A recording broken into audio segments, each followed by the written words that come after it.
Halo semuanya, kembali lagi di video tutorial Accurate Desktop. Nah, di video tutorial kali ini, kita akan membahas tentang cara membuat satu database dari database yang lain.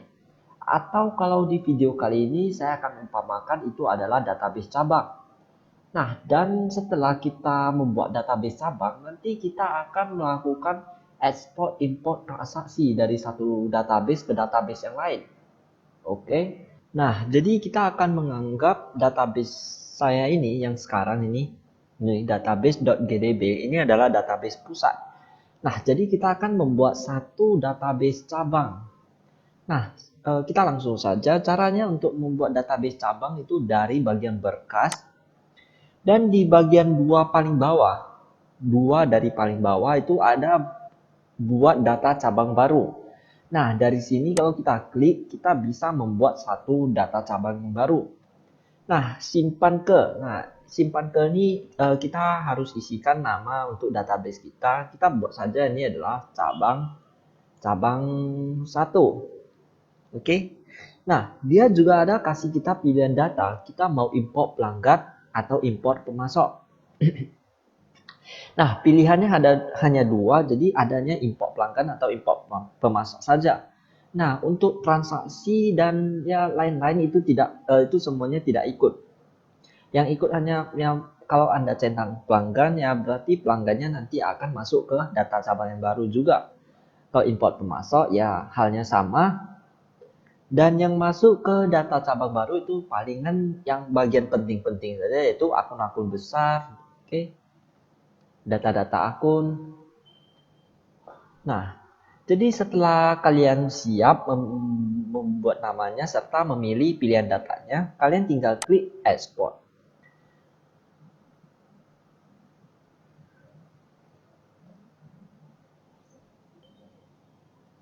Nah, ini adalah tampilan setelah kalian berhasil mengekspor data cabang yang baru.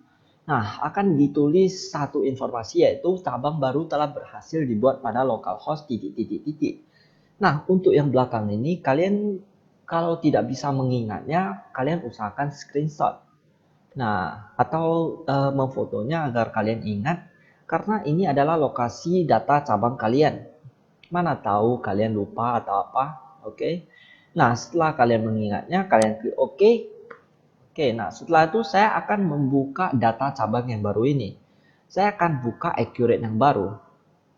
Baru saya akan buka data perusahaan. Nah, sekarang saya akan cari. Ini adalah database. Oh, ini adalah cabang 1. Nah, tadi database adalah database pusat. Yang cabang 1 adalah data cabang yang tadi baru kita buat. Oke, nah setelah siap, kita open dan kita klik OK. Nah, kata kuncinya seperti biasa, supervisor. Baru kita klik OK.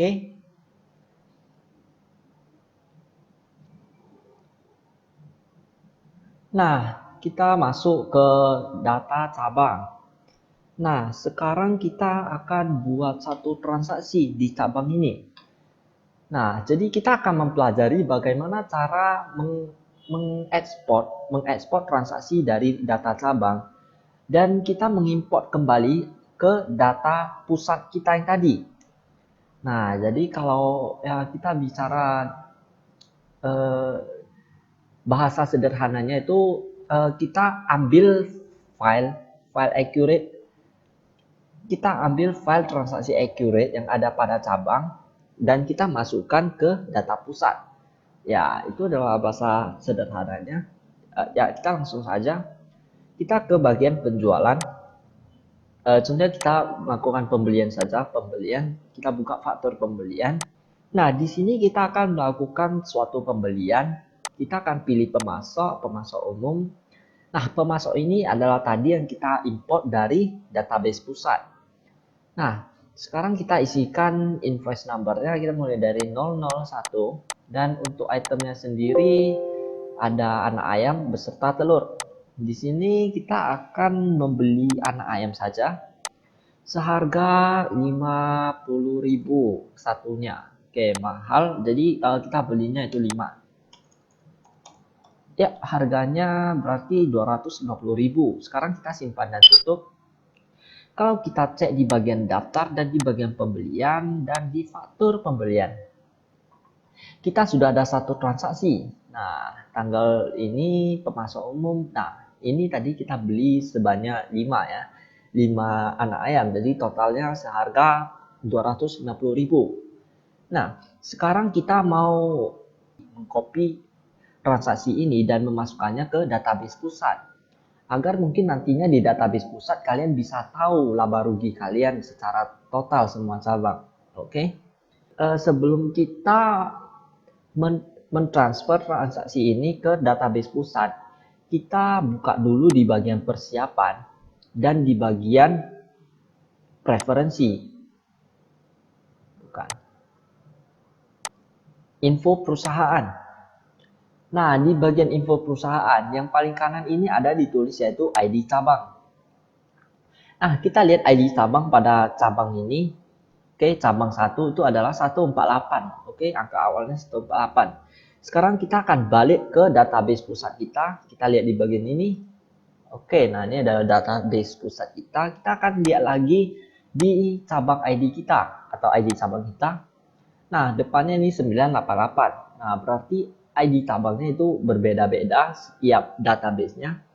Nah, sekarang agar kita bisa menginput, kita bisa menerima transaksi dari si cabang, kita harus mengisikan ID cabang di database pusat kita. Nah, kita kopikan dulu. Caranya tinggal blok saja, Ctrl C, ya seperti biasa mengcopy. Oke, setelah siap kita balik ke database pusat kita, kita klik dan kita Ctrl V atau mempastekannya. Di sini kita bisa tulis nama yaitu cabang 1. Oke, seperti nama yang tadi. Setelah siap kalian klik OK kan. Oke, nah berarti di sini kalau kita cek lagi info perusahaan dan ID cabang itu sudah ada 2. Oke, kita kembali ke database cabang kita. Nah, di sini untuk cara untuk mengekspor atau mengeluarkan transaksi ini, kita buka dari bagian berkas dan di bagian ekspor import transaksi. Nah, ini ada di bagian 3 paling bawah. Oke. Nah, 1 2 3. Nah, kita tinggal klik saja. Nah, oke. Nah, kita di sini bisa pilih apa yang mau kita ekspor, apa yang mau kita import. Import guys. Nah, jadi kalau kalian mau mengekspor mata uang, kalian tinggal klik saja. Mau barang, akun, pelanggan, pemasok. Nah, di sini kita mau yaitu yang tadi adalah faktur pembelian. Kalau kita checklist sekaligus pun ya karena transaksi kita masih sedikit, jadi kita checklist sekaligus itu tidak pusing. Nah, kalau kalian tidak mau pusing, kalian checklist saja yang mana yang kalian mau eksporkan. Oke. Nah, setelah kalian centang, kalian klik perbarui. Karena kalau tidak diperbarui, maka akan muncul semua. Nah, ini ada rame sekali. Nah, ini semua adalah akun karena tadi kita ada checklist akun. Coba kalau kita checklist dan kita perbarui, maka akunnya itu semua hilang. Oke, nah, jadi kita akan mengekspor yang ini, faktor pembelian yang tadi. Kalau kita double klik, kita bisa melihat faktor kita. Nah, kita ini yang kita tadi beli anak ayam sebanyak 5 seharga 50.000 satunya.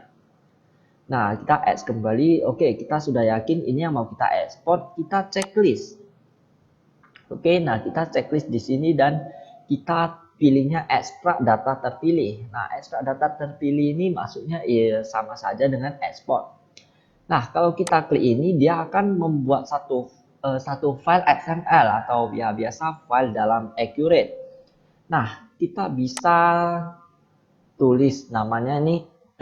Di sini saya sudah ada satu, saya akan buat lagi faktur pembelian anak ayam 1. Oke, ini ada satunya, kita save-kan.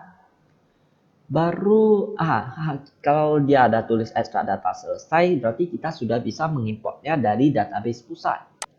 Oke, sebelumnya kita bisa lagi melihat mana yang kita telah ekspor. Kita bisa cek yang terekspor di bagian ini dan kita perbarui. Maka akan ditulis itu yang terekspor statusnya mana saja. Kalau kita checklist, tidak akan ditulis, statusnya akan hilang. Nah, jadi kita bisa tahu, mana yang terimport dan mana yang terekspor. Oke, nah sekarang kita kembali lagi ke database pusat kita. Oke, ini adalah database pusat kita. Sekarang cara mengimport ya kita buka lagi di bagian berkas dan kita klik di bagian export import transaksi. Nah, sekarang kita akan importkan kita tidak usah menceklis apapun. Kita tinggal klik di bagian kanan ini ada import data. Nah, kita akan mengimport data yaitu faktor pembelian anak ayam 1.xml. Nah, sekarang kita open.